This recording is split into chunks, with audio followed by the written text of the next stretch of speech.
Lord forgive me for this trap shit. Sergeant Smack making backflip. Telly Hank did with the action. With the Vato speaking Spanish. Frank Matthews, how I vanish. Poof. Came back like I'm King Tut. Gold BBS is on a beamer. When Fat Cat was 10 queens up. Ball off the profit, not the re-up. Fly like Puerto Rican Jesus. Uptown like I'm Baby Maine. Just caught a touchdown from the Bay. And here, new at 6, allegations that an in-prison gang sold drugs, cell phones, even luxury clothing inside of a Georgia prison. The indictment also spells out how the gang tried to have a guard killed, but sent the hitman to the wrong address. Some may have forgotten about this murder and home invasion from the first of the year, but his investigators and the GBI have worked tirelessly to find suspects and figure out who could have done this. Investigators announced 3 arrests this week: Christopher Sumlin, Ariel Murphy, and Keisha Jones in the murder of 88-year-old Bobby Kicklighter at his home in Glenville back in January. Just this afternoon, the GBI announced they're charging Nathan Weeks, an inmate at Smith State Prison, with conspiracy in connection with the murder. Sheriff Kyle Sabb says this case was unusual because most homicides happen in the heat of the moment, with witnesses or something else from the beginning. Typically there is something there in the background, some evidence at the scene, something that leads us to have a suspect or have something or some idea of what's going on pretty quickly. In the case of Mr. Kicklighter, that was different. It was a true whodunit at the time. Investigators aren't yet saying how or if the group targeted Kicklighter. They're also charging Weeks with selling drugs and contraband inside the prison. Investigators aren't yet saying how Weeks is connected to the homicide itself, but are confirming his charges are connected to the case. Of course, we'll continue to follow this case. In Tattnall County, Dow Kennedy, WTOC News. And here, new at 6, allegations that an in-prison gang sold drugs, cell phones, even luxury clothing inside of a Georgia prison. The indictment also spells out how the gang tried to have a guard killed, but sent the hitman to the wrong address. It involves inmates at Smith State Prison in Glenville in Tattnall County. And Channel 2 investigative reporter Mark Winnie got the indictment today. Mark with us live at GBI headquarters in DeKalb County. You know, the indictment describes a contraband crisis. It says the Georgia Department of Corrections has a criminal investigative division that aggressively works to identify and criminally charge corrupt staff. But it says because many inmates currently smuggling contraband encourage their co-conspirators on the outside of the prison system to apply for GDC jobs, CID is in a cycle of whack-a-mole investigations of GDC staff. Now the GBI is on the case. I'd known Mr. Bobby for many years. He had served in the Korean War, and he was just an outstanding member of our community. He was involved in his church. He was involved in the local history of Glenville and Tattnall County. I just can't say enough about what an outstanding and good man Mr. Bobby was. Their director says GBI agents discovered 88-year-old Bobby Kicklighter was murdered when the killer went to the wrong house, that an officer working at a place that houses wrongdoers, Smith State Prison, who lived next door to Kicklighter, was the intended target. That was actually a hit ordered on a correction officer who was a straight-up righteous guard who couldn't be bought, couldn't be intimidated, couldn't be threatened, and the hit went wrong. But GBI Director Vic Reynolds says GBI agents discovered much more involving the prison, including 2 more allegedly related murders, leading to a sweeping murder and racketeering indictment brought with the help of Georgia's Prosecuting Attorney's Council, set against a backdrop of corruption and contraband at Smith State Prison, including illegal cell phones, drugs, and more. Cell phones, drugs, clothing, money, virtually anything you wanted you could get. The April 25th indictment accuses Nathan Weeks, Christopher Reginald Sumlin Jr., Keisha Janae Jones, and Ariel Deshae Murphy of malice murder in Kicklighter's death. And Weeks, Sumlin, and Ms. Jones are charged with conspiracy to violate the Racketeer Influence and Corrupt Organizations Act. The indictment suggests to facilitate the flow of contraband inside the prison. Inmates offer guards financial incentives, and many times corrupt guards are paid in cash. But when financial incentives don't work, work, inmates and co-conspirators use violence and threats. It says Weeks was committed to the Georgia Department of Corrections for a series of armed robberies in DeKalb County, and at Smith he began to organize the smuggling of large amounts of contraband. Ms. Jones is described as a girlfriend of Weeks and his treasurer and facilitator outside the prison. The indictment indicates Sumlin was committed to GDC for burglary and gun charges in connection with crimes in Coweta County, housed for a time at Smith, but out at the time of the crimes alleged in the indictment. It alleges last year Weeks and Jones sent Sumlin to murder a corrections officer, and they shot and killed Bobby Kicklighter. The indictment suggests one act of racketeering involving Weeks and Sumlin was malice murder in connection with the death of Jerry Lee Davis, and that Weeks, Jones, and others committed malice murder in connection with the death of Jessica Gerling. The indictment says Ms. Gerling was employed at Smith as a corrections officer until GDC terminated her for bringing in contraband at the direction of Weeks. Tatnall County Sheriff Kyle Sapp said he requested the GBI's help on the Kicklighter killing, and his office has assisted the GBI agents. The GBI has done an outstanding job with this case. Now, we attempted to get a comment from an attorney in behalf of Weeks. A spokesman says the state's public defender system is supplying lawyers to Ms. Jones, Ms. Murphy, and Sumlin, and that all three will get zealous representation, but he can't comment on the substance of the case today. Reporting live at GBI headquarters, Mark Winnie, Channel 2 Action News. Yo, we back. It's your boy Popalot. Mobb. We on our way to Georgia with it. I bet y'all thought we was going to Atlanta. Meet us at Glenville. Niggas is wildin' out here.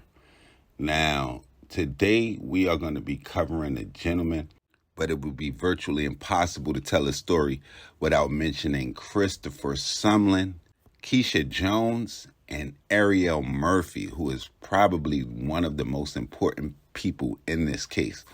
Now, on January 30th, 2001, a gentleman by the name of Bobby Kicklighter was murdered. Now, evidence was very scarce, and authorities would investigate the crime scene for a total of 17 hours. Now, they would find one thing that would be of great significance and would pretty much lead to a 3-murder racketeering case that would pretty much land on Nathan Weeks' desk. Now, Special Agent Christian Johnson would testify that during that search of the crime scene, they would go on to discover a camo mask in the roadway near the house where Mr. Kicklighter was murdered. Now, the mask had a name written on it. Now, that would prompt the GBI to search the region of all individuals with that name. Now, the search yielded results for a woman that lived in Valdella, who told agents that the mask did belong to her, and she would usually keep it hanging from her rearview mirror on a 2006 Jeep Patriot. Now, they would say the night of Bobby Kicklighter's murder, the vehicle was lended to her granddaughter, Ariel Murphy, at the time. With that information, agents would go on to contact Ariel Murphy, and she would admit to being in Glenville on the night of question, but she would say she was traveling to another town. However, her statements would not match up with other evidence collected by the GBI, which would lead to search warrants that authorities would obtain to search her home, which she shared with her now co-defendant Keisha Jones. Now, a number of electronic devices were seized, including cell phones. An additional warrant was obtained to review the contents of that cell phone. Now, Murphy's phone had no data from the time leading up to the murder, the time during, and the period after. However, authorities would perform an incognito web search browser, and it would show that she had messages for disabling GPS services on Jeep Patriots, deleting text messages, and whether or not cell phone providers can obtain contents of text messages. Now, it would be at that time where further connections would be made between Keisha Jones, who was in a relationship with Nathan Weeks, who had been incarcerated at Smith State's Prison, where he was serving a 17-year sentence for armed robbery. After further investigation in between the relationship between Nathan Weeks, Keisha Jones, and the murder of Bobby Kicklighter, authorities would uncover a multi-million-dollar contraband scheme that led right to Smith State Prison and was responsible for the murders of Bobby Kicklighter as well as Jerry Lee Davis on January 13, 2001, as well as Jessica Gerling on June 28, 2001. With this information, that would prompt the GBI to indict Christopher Sumlin, Ariel Murphy, Keisha Jones, as well as Nathan Weeks, alleging that Weeks was the head of a criminal enterprise named Yves Saint Laurent Squad. Now, they would label them as a group of individuals associated for the purpose of profiting from smuggling contraband into Smith State Prison, using violence, and further to protect the enterprise activities. The indictment would go on to read, in videos filmed inside Smith State Prison with contraband cell phones and posted to social media, Nathan Weeks was seen saying that he was the president of the squad and declared the motto of the Yves Saint Laurent Squad, quote, "Shit don't stop because of motherfucking door lock," unquote. The indictment would go on to read that the Yves Saint Laurent Squad was smuggling cell phones, narcotics, specifically marijuana and methamphetamine, but not limited to those drugs, brand named and luxury clothing, jewelry, weapons, as well as tobacco. Now, as far as Nathan Weeks is concerned, they would label him the ringleader. It went on to say that he would utilize girlfriends and associates on the outside to help the contraband ring. It went on to say that he referenced Smith State Prison as Yves Saint Laurent Prison, as well as his prison, and he was known as the president of the organization. Now, they named a guy by the name of Devon Waller as the vice president. Another gentleman by the name of Martin Holmes was listed as the mayor. And Keisha Jones, who was, like I said, Weeks' girlfriend, it says that she assisted in the contraband ring by acting as his treasurer and facilitator on the outside of the prison. Now, Jones herself is a former employee of Smith State Prison who resigned under investigation by the CID back in 2012. Now, they're going to say that Christopher Sumlin shared housing with Weeks at Smith State Prison at various times while Sumlin was also incarcerated.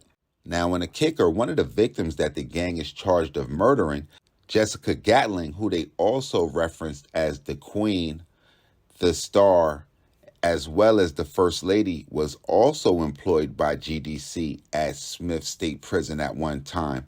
And she was also romantically involved with Weeks. And records would indicate that she assisted the contraband ring and was subsequently terminated by GDC. She was charged by CID but eventually murdered before the case was adjudicated.